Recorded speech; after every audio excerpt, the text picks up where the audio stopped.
What's going on, everybody? I'm Zayden from Reap What You Sow Gardening. In this video, I'm going to be telling you and showing you many food crops that you can propagate from cutting this winter. And you're probably thinking that your garden, you don't have a lot growing in winter, but here's some plants that you can propagate easily from cutting. So let's get started. Number one is blackberries. So I have these thornless blackberries right here.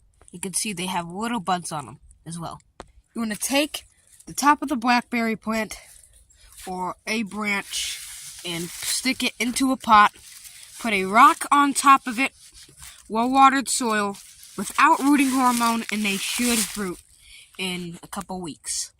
But don't pull it up yet. Once they start to root, then you can cut it off of the mother plant, and then you can start a brand new blackberry bush.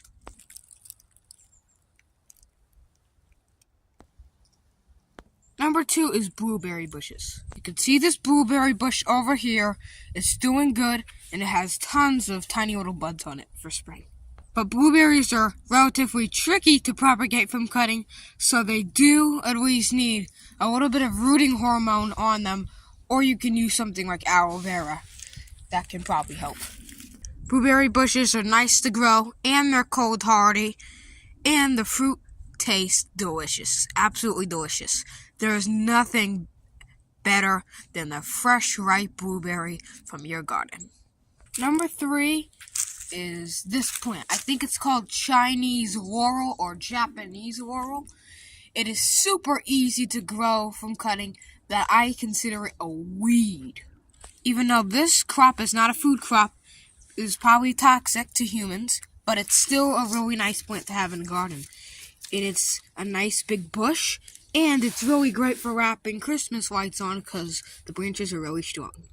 All you do is you take a cutting, like this one, like a 45-degree cut, stick it into well-watered soil, like this raised bed, and you can see the leaves aren't even wilted. That's a good sign.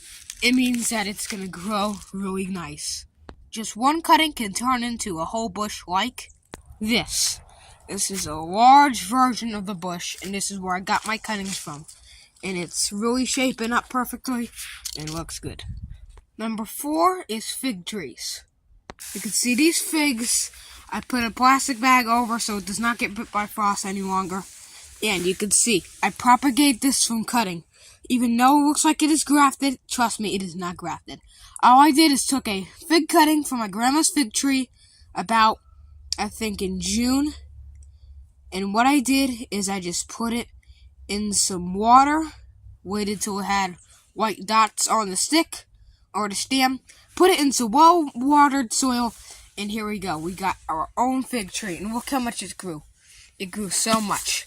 So hopefully next year this tree will bear fruit and become a really nice fig tree to have.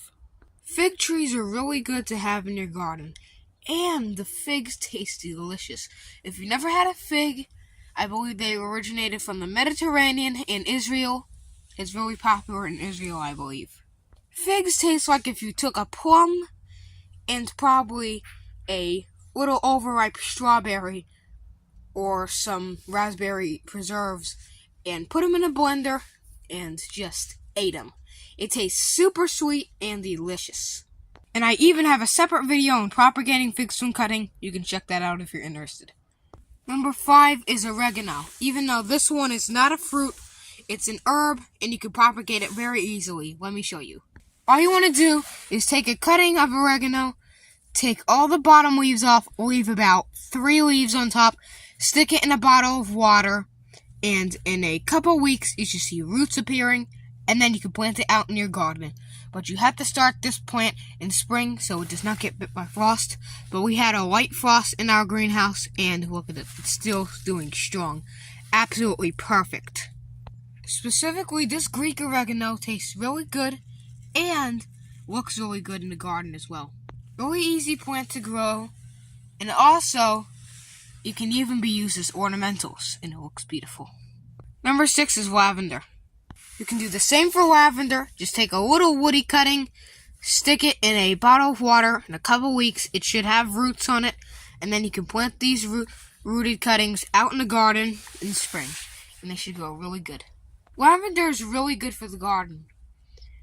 You can use it to repel mosquitoes, or use it as an incense, or something like if you feel stressed, you can probably smell a couple leaves and it'll smell better, but just don't do that for too long because you could get headaches or whatever. Even though this does not have flowers on it at the moment, it has a nice, sour, and sweet smell to it. It smells like oregano. And that makes sense. It also has a really lemon balm smell to it. It's really good for the garden. So, this is the end of the video, and those are the plants that I can think on the top of my head that you can propagate from cutting. But there's one more, strawberries. If you have strawberry plants, there's these things called pups or runners. I call them sucklings. They're another vine that you see going onto the strawberry plant. You can put those in a pot just like the blackberries, and they should root really fast. You can clip it from the mother plant, and they already started another strawberry plant. It is doing great. So I hope you enjoyed this video. If you learned something from it, please subscribe to my channel, and please hit the like button. That helps me heaps, and I appreciate your help. Thank you for watching, and keep on propagating.